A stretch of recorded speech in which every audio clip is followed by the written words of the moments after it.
Понедельник, 4 листопада, у эфира Белсадзу Віталь Бабін цягам ближайшие паўгадзіны. З вами вітаю. Разом з экспертамі абмяркуем галоўныя тэмы сённяшняга дня. Запрашаю. Улады абяцаюць падняць заробкі на лета на 15%, а сярэдні памер пенсіяў дацягнуць ажно до 920 рублёў. Лукашенко прызначыў новых кіраўнікоў Белнафта, Хіму і Беларуськалію. Што пра іх вядома? Кремль трохі пралічыўся. Упэўненая перамога Майі Санду на прэзідэнцкіх выбарах у Малдове. Улады анансавалі павелічэнне заробкаў у Беларусі на лета. Аднак гэтыя змены закрануць толькі працаўнікоў бюджэтных арганізацыяў. З 1 студзеня прырост складзе 15%, заявіла ў эфіру дзяржаўнага тэлебачання міністрка працы і сацыяльнай абароны Наталья Паўлючэнка. Чыноўніца анансавала і павелічэнне пенсія. У сярэднім за 2025 год гэтыя выплаты вырастуць на 14%, а сярэдні памер пенсіі складзе 926 рублёў. Таксама Наталья Паўлючэнка анансавала патэнцыйныя змены на рынку працы. Туды могуць вярнуцца каля 10 тысяч пенсіянераў. Паводле чыноўніцы гэта патэнцыйны мінімум, а заахвочваць гэтую катэгорыю асобаў займацца прафесійнаю дзейнасцю маюць змены, прадугледжаныя нядаўнім указам Лукашэнкі. Документ адмяняе з 1 студзеня 2025 года абмежаванні памеру пенсію для грамадзянаў, якія працуюць. З намі на сувязі эканамістка Аліса Рыжыченка. Вітаю вас. Здравствуйте. Аліса, як лічыце, вось за кошт якіх захадаў ці рэсурсаў улады могуць ужо на лета павысіць заробкі адразу на 15%? Ну, во-первых, речь идет о бюджетниках, и, конечно, когда мы говорим о бюджетной сфере, это происходит просто перераспределение ресурсов, то есть откуда-то их забирают и условно повышают зарплату, да, передают эти деньги, переносят в другое место, да, на повышение зарплат. Для чего это делается? Тут другой вопрос. У нас, если мы посмотрим на официальную статистику, когда средняя зарплата по стране у нас составляет порядка 2300 рублей до вычета налогов, то если мы посмотрим на основные бюджетные сферы, на образование, на здравоохранение, то там зарплаты значительно ниже средней зарплаты по стране. Образование у нас там 1532 рубля, по здравоохранению средняя зарплата 1800 рублей. И эти показатели, скажем так, портят всю статистику красивую для правительства, и поэтому они вынуждены повышать зарплаты. Ну и, конечно же, с учетом того, что несмотря на то, что у нас регулирование цен действует, инфляция все равно продолжает расти, увеличиваться, и те зарплаты, которые получают работники бюджетной сферы, остаются достаточно на низком уровне, чтобы, ну, условно обеспечивать себе какой-то вот минимальный образ жизни, да, позволяет там покупать себе мясо, какие-то продукты питания, фрукты, овощи. Поэтому правительство просто-напросто вынуждено поднимать зарплаты. А средства найдутся всегда, повысят налоги, увеличат количество штрафов, проверок, будут пополнять таким образом бюджет и просто изымать из бюджета, то есть субсидировать бюджетную сферу вот за счет налоговых поступлений, за счет самих же белорусов. І з пенсіямі тое самае будзе, бо таксама абяцаюць ажно 920 рублёў сярэдняя пенсія ў наступным годзе можа быць. Да, с пенсиями, конечно, такая же ситуация. С пенсиями вообще это у нас длится уже длительное время. У нас субсидирование пенсионного фонда в огромных размерах происходит ежегодно. В этом году это более 1,5 миллиарда белорусских рублей субсидируется пенсионный фонд. И, конечно, повышение пенсий, вот заявление о повышении зарплат. Опять же, мы говорим сейчас о том, что это просто заявление пока на сегодняшний день. И не надо забывать о том, что сейчас идет предвыборная кампания, так называемая, в нашей стране. Поэтому мы видим различное принятие законодательств, указов. Например, сейчас пенсионерам мы разрешили с сохранением полного объема пенсии работать и получать еще дополнительно зарплату. То есть это такие достаточно сильные популистские заявления: вот я вам повышу зарплату, повысятся пенсии, и все будет хорошо, выбирайте меня, и мне надо во власть, условно как-то так. Насколько в реальности повысят пенсии и зарплаты, будем смотреть в следующем году. Откуда будут брать ресурсы, естественно, просто будут изымать из других сфер, например, из той же социальной сферы, например, перестанут делать дороги в каком-нибудь регионе или откажутся от строительства какой-нибудь школы или детского садика и будут просто эти деньги направлять на как раз-таки повышение зарплаты и пенсий для хорошей статистики. Разом з тым абяцаюць ажно 10 тысяч пенсіянераў, гэта як мінімум вярнуць да сталай працы, да удзелу ў эканоміцы нашай краіны. Спадарнялі, ці вось гэты указ Александра Лукашэнкі пра тое, што працуючыя пенсіянеры будуць цалкам атрымоўваць сваю пенсію, ну і, канешне ж, адпаведны заробак. Ці ён зможа у такой колькасці пенсіянераў зноўку вярнуць на працоўнае месца? Як вы лічыце? Я думаю, что это возможно, такое количество пенсионеров вернуть на работу. И тут есть несколько причин. Первая причина, естественно, это то, что когда в Беларуси человек выходит на пенсию, он, скажем так, входит вот в те слои населения, которые близки к бедным. Да? То есть ты переступаешь порог бедности, когда ты становишься пенсионером. И неважно, какие ты отчисления пенсионные делал на протяжении всей своей жизни, какую ты должность занимал, все пенсионеры в равной степени бедны в Беларуси. И, конечно, люди стремятся и будут заинтересованы идти на какие-то простые рабочие специальности, чтобы получать дополнительный доход. Плюс менталитет белорусов, мы знаем, что белорусы очень склонны помогать своим детям, своим родственникам, внукам. И пенсионеры будут до последнего работать для того, чтобы иметь эту возможность, да, помогать своим близким людям. Ну и третья причина, естественно, почему вообще правительство приняло такой указ, это, естественно, дефицит кадров на рынке труда и как раз-таки дефицит кадров по тем специальностям, где зарплаты не превышают там 600-800 рублей. То есть молодые специалисты, просто люди среднего возраста не соглашаются идти работать на такую зарплату, в отличие от пенсионеров, которые в основном там живут в регионах, в селах, да, и они ради вот этого дополнительного заработка будут согласны идти на такую низкую зарплату. И таким образом, с одной стороны, пенсионеры вроде бы будут позволять себе больше, но при этом, конечно, они будут работать, да, а не сидеть дома на пенсии, как положено. А с другой стороны, власти будут таким образом перекрывать какой-то дефицит бюджета, дефицит кадров, да, в стране. Яшчэ адную тэму, якую б хацелася б абмеркаваць, нягледзячы на тое, што ў Беларусі зараз не лепшыя ўмовы для крэдытавання. Беларусы набралі вельмі шмат крэдытаў у банках і запазычанасць склала ажно 24,5 мільярды рублёў. З чым гэта можна звязаць, спадарняліс? Это, естественно, когда у нас растет закредитованность населения, кроме тех факторов, что там низкие какие-то процентные ставки относительно там предыдущих периодов в Беларуси, каких-то облегченных условий получения этих кредитов, хотя сейчас более жесткие условия для получения кредитов в Беларуси действуют, это как раз-таки свидетельствует о том, что людям не хватает их доходов для того, чтобы приобретать какие-то необходимые, какую-то технику, да. В основном потребительские кредиты – это овердрафтные кредиты, это когда люди фактически идут и проедают эти деньги, да, покупая там продукты питания, еще что-то. И потребительские кредиты на покупку какой-то техники, там, холодильников, стиральных машин и так далее. То есть если мы говорим о том, что наше население Беларуси набирает все больше и больше кредитов, это свидетельствует о том, что им не хватает их доходов приобретать какие-то простейшие вещи, на ту зарплату, которую они получают сегодня. То есть им не хватает этих денег, и они вынуждены идти брать кредиты. Конечно, это свидетельствует о таком, скажем, очень плачевном состоянии, и вот эта реальная статистика о росте реальных доходов там на 15, на 20% по сравнению там, с 22-м, с 23-м годом, это все такие фиктивные цифры, которые рисуются, скажем так, как средняя температура по больнице, когда у нас есть 500 начальников, которые получают по 10 тысяч рублей, и остальные 500 000 человек, которые получают условно там по 800, по 1000 рублей. Да? И мы в итоге имеем какие-то огромные реальные доходы у населения, но фактически люди не имеют этих денег на руках и вынуждены брать кредиты.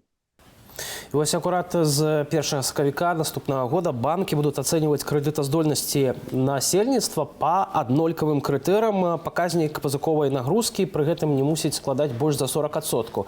Ці гэта значыць, што беларусы, якія прывыклі браць нейкія тавары ў крэдыт, пра якія мы, уласна, зараз вось і размаўляем, і цяпер для іх будзе, в прынцыпе, проста складаней узяць нейкую чарговую пазыку ў банку? Нацбанк обязал это делать не потому, что, скажем так, они беспокоятся там, да, о людях. А это сейчас растут очень высокие риски того, что кредиты не будут возвращаться людьми.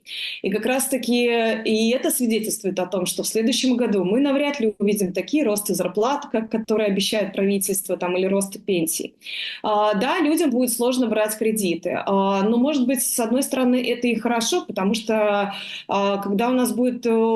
когда существуют очень мягкие условия денежно-кредитной политики, то есть низкие процентные ставки, но при этом доходы людей не растут, либо есть риск банкротства многих предприятий в условиях ограничения цен, да, и возможности зарабатывания денег. Люди сейчас рассчитывают на то, что их доходы будут продолжать расти в таком же темпе, как и раньше, но ресурсов у белорусской экономики на это нету. И в следующем году ситуация может значительно ухудшиться у многих в Беларуси, и поэтому вот ужесточение этих условий получения кредита как раз-таки наоборот сейчас людям будет сложнее получить кредит, но в дальнейшем это обезопасит их, скажем так, не остаться совсем с огромной долговой нагрузкой и с маленькими доходами.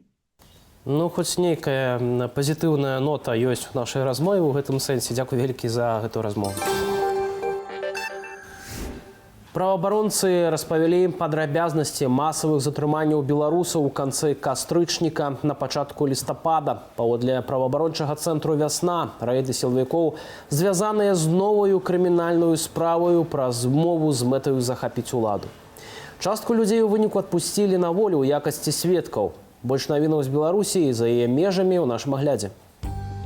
У Беларускалію і Белнафтахіму новыя кіраўнікі. Прызначэнне сёння ухваліў Лукашенко. Гэтак генеральным дырэктарам Беларускалію стаўся Андрэй Рыбакоў. Неабходнасць кадравых зменаў на салігорскім прадпрыемстве Лукашенко патлумачыў шэрагам лакальных праблемаў. Аднак якіх менавіта ні ён сам, ні ягоная прэс-служба не агучылі. Дагэтуль Рыбакоў кіраваў Белнафтахімам. Цяпер жа яго на гэтай пасадзе змяніў Ілля Ікан, былы генеральны дырэктар прадпрыемства «Полацк шкловалакно». Медыкі распавялі пра стан пацярпелых у аварыі пад Барысавам. 6 з 10 асобаў, якім спатрэбілася шпіталізацыя, адпусцілі дадому для амбулаторнага лячэння. Напярэдадні ўвечары каля вёскі Стаі ў Барысаўскім раёне сутыкнуліся легкавік і маршрутнае таксі. Прычыны аварыі высвятляюць следчыя. 15 гадоў калоніі ва ўмовах узмоцненага рэжыму. Такі вырак радзенскі абласны суд агучыў палітзняволенаму курсанту Акадэміі Міністэрства ўнутраных справаў Іллю Нарышкіну. Яго прызналі вінаватым паводле 2 крымінальных артыкулаў, у тым ліку за здраду дзяржаве. Прысуд Іллю Нарышкіну вынеслі яшчэ ў жніўні. Аднак праваабаронцам стала вядома пра гэта толькі цяпер. І хвілінка самарэкламы. QR-код на вашых экранах і маніторах вядзе наўпрост на наш тэлеграм-канал. Калі гэта бяспечна для вас, уваходзьце, падпісвайцеся, таксама чытайце нашу інтэрнэт-старонку Белсат.ru. Там вы знойдзеце яшчэ больш інфармацыі з Беларусі і ўсяго свету. Але памятаем, бяспека перадусім. Малдова, ты перамагла. Гэтак прэзідэнтка краіны Майя Санду пракаментавала сваё пераабранне на другі тэрмін. У другім туру прэзідэнцкіх выбараў дзяячка, якая выступае за збліжэнне з Еўропаю, перамагла прадстаўніка ад апазіцыйнай партыі сацыялістаў Александра Стаяногла. Майя Санду набрала больш за 55% галасоў выбарнікаў. Перамогу для дзейнай прэзідэнткі Малдовы забяспечыла дыяспара. Шматлікія грамадзяне краіны, якія жывуць у Еўропе, у пераважнай большасці падтрымліваюць Санду. Участак для галасавання працаваў і ў Менску пры амбасадзе Малдовы. Грамадзяна Украіны прывозілі ў Беларусь аўтобусамі з Масквы, Калінінграду ды іншых гарадоў Расіі. Паводле прапагандыстаў, людзі прыехалі нібыта за свае грошы праз дэфіцыт выбарчых участкаў у суседняй краіне. Падобную сітуацыю назіралі і ў Баку. З перамогаю на выбарах Майю Санду павіншавалі шэраг самых еўрапейскіх лідараў адпаведную публікацыю ў сацыяльнай сетцы X зрабіла і Святлана Ціхановская. Лідарка дэмакратычных сілаў адзначыла, што народ Беларусі падзяляе з грамадзянамі Малдовы тую ж прыхільнасць свабодзе і права вызначаць свой лёс. З нами на сувязі Алексей Толбуре, палітычны каментатор з Молдовы. Добрый вечер. Добрый вечер. Победа Санду, на ваш взгляд, это результат недостаточных ресурсов Кремля или все-таки мобилизация проевропейского электората?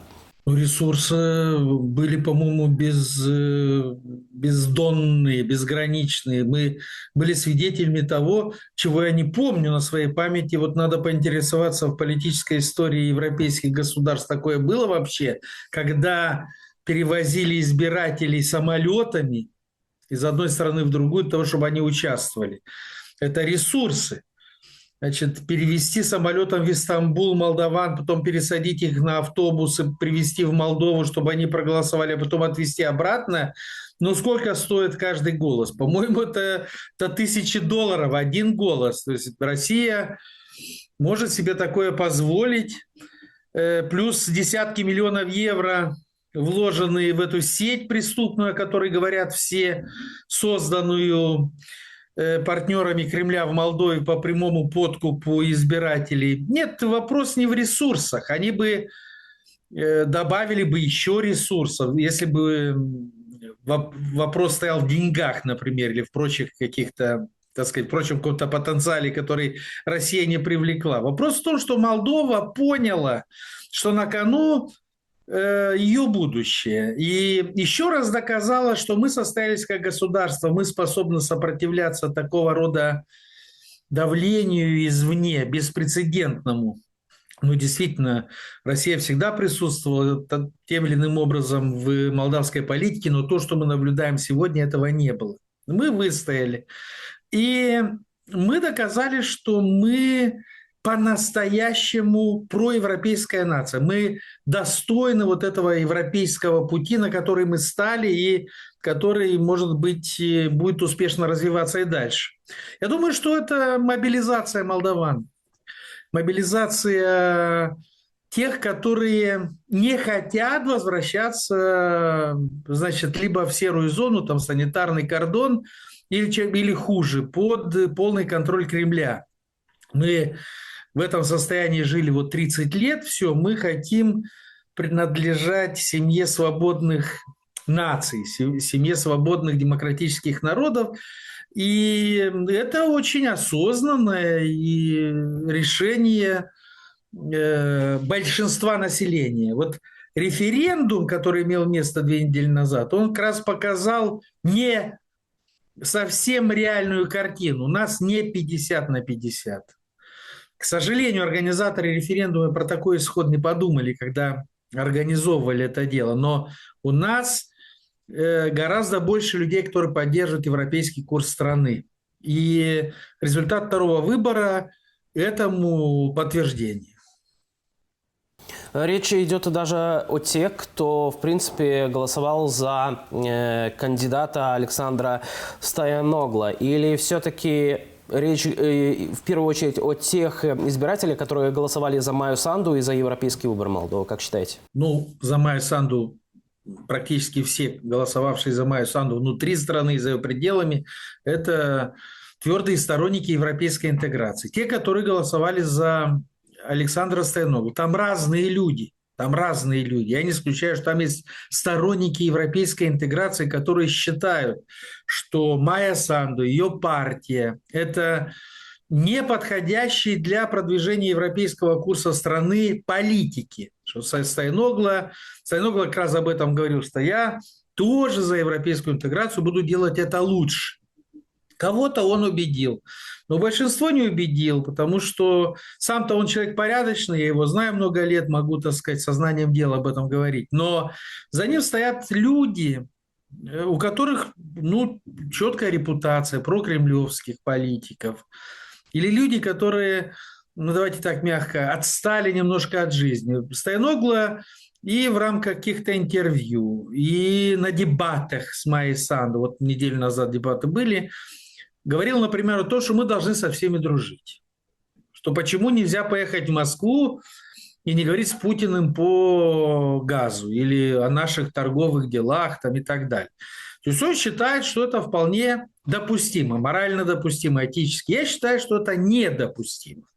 Ездить в Москву сегодня, когда Москва разрушает соседнюю страну. Россия страна-изгой, руководитель России, значит, выписан на его имя мандат на арест Международным уголовным судом и так далее. То есть нельзя. Либо мы разделяем европейские ценности, или общечеловеческие, давайте так, соблюдаем международное право, либо мы, значит, входим в такого рода сомнительные взаимоотношения со страной, которая и это международное право растоптала, и ценности непонятные, а совершенно противоположные тем, о которых мы говорим, продвигают. Ну вот, когда мы говорим, в принципе, о голосовании диаспоры, то оппозиция сейчас будет называть Майю Санду президентом диаспоры, а не президентом Молдовы, потому что Молдова, в общем-то, за нее не проголосовала.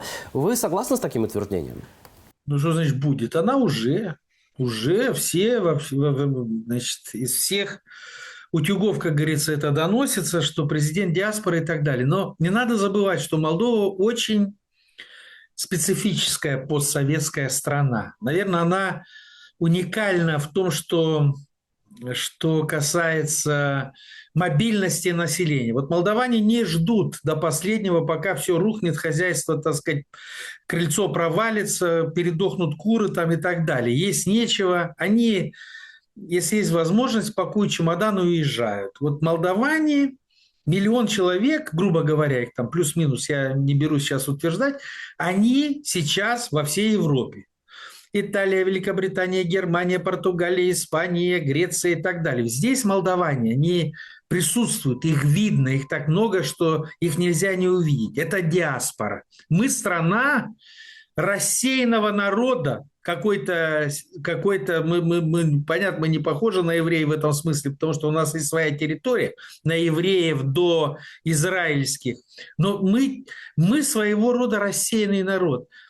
И брать и не учитывать голоса диаспоры или спекулировать на этом, это не очень правильно. Потому что эта диаспора, рассеяться-то она рассеялась, но она настолько и столькими пуповинами связана с Молдовой, что она иногда играет более решающую роль в делах Молдовы, чем сами молдаване, проживающие на территории страны. Почему? Потому что, например, переводы гастарбайтеров или диаспоры в Молдову просто обеспечивают платежный баланс, финансовый баланс страны, сохраняют стабильность. Большинство населения, которое живет не в очень хороших условиях социально-экономических, получает от своих родственников какие-то деньги ежемесячно, что позволяют этим людям выживать и жить более-менее достойно. Это тоже вопрос стабильности там, и так далее. Поэтому диаспора имеет полное право высказываться. И слава Богу, что у нас есть эта диаспора. И она не раз нас сохраняет в этом тренде демократическом, спасает демократию в Молдове, сохраняет нас на проевропейском курсе. Вот сегодня, значит, выразила сожаление президент Грузии Саломе Зурабишвили о том, что у грузин нет такой диаспоры, потому что была бы у них такая диаспора, может быть, в Грузии была бы такая другая ситуация. Понятно, я понимаю идею и мысль, которую хотят передать те, которые называют Майю Санду президентом диаспоры, что вот в стране, мол, не все в порядке, какие-то люди, которые оторваны от реальности, за нее голосуют, но в стране она чуть меньше набрала, чем Стояногла, но нерешительным образом меньше. То есть мы можем вполне говорить о 50%, 50%. Тем не менее, вот если мы говорим вот про то, что пророссийские силы или социалистическая партия проиграла эти президентские выборы, на ваш взгляд, что здесь будет дальше, например, с господином Шором, который, наверное, пообещал Кремлю, что будущим президентом Молдовы будет кто угодно, только не Майю Санду? Это предварительный этап в такой современной политической истории страны. И в ее острой фазе противостояния между демократией и антидемократией, между Молдовой и Россией и так далее. Потому что ведется, в общем, война гибридная против страны. Нам предстоят выборы парламентские в 2025 году. А мы парламентская республика, парламентская демократия, где главным политическим игроком является правительство, а не президент. У нас особый случай, потому что у нас особый президент в том смысле, что она осталась, хоть формально и вышла из партии, она осталась лидером правящей партии. Там нету другого, не выросло лидера ни среди министров, ни среди депутатов, ни среди мэров и так далее. Не появилось другого лидера, который мог бы сравниться с Майей Санду. Поэтому она фактически лидер политической партии, единственной сегодня, которая проходит парламент, проевропейской.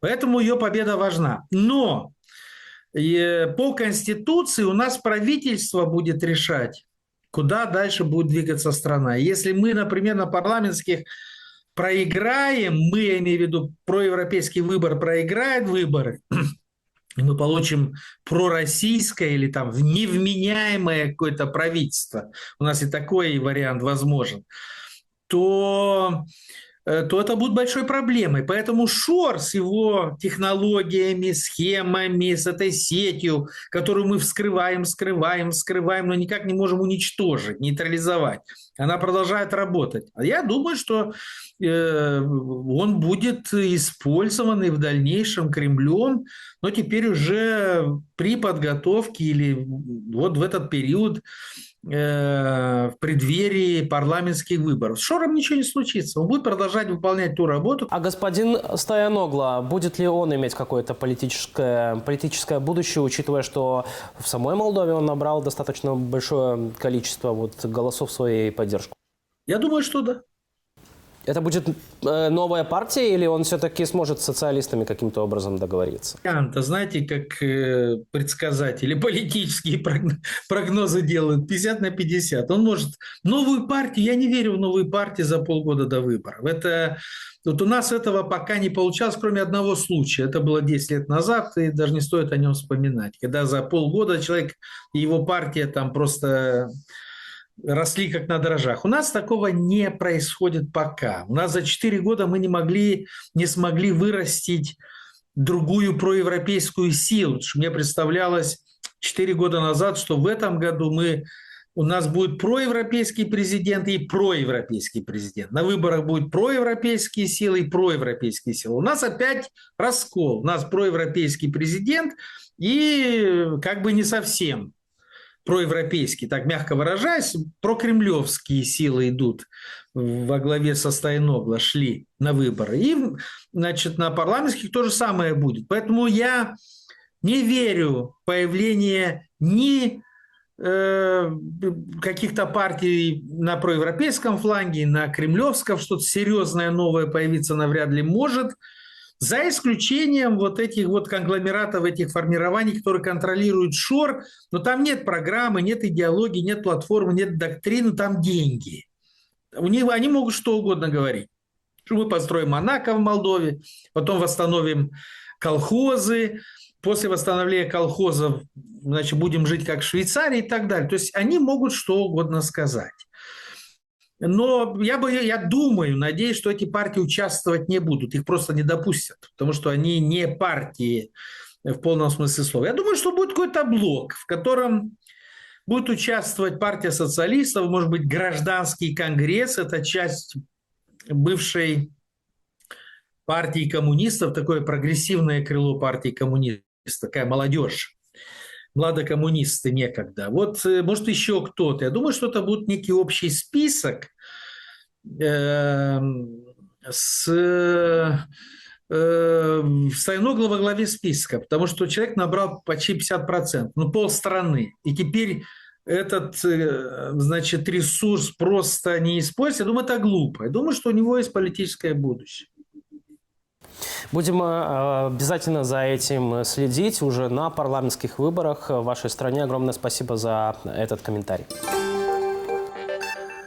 Таким был день сённяшні. Зычу спадарству спокойного вечера. Заставайтесь с Белсатом не надалей.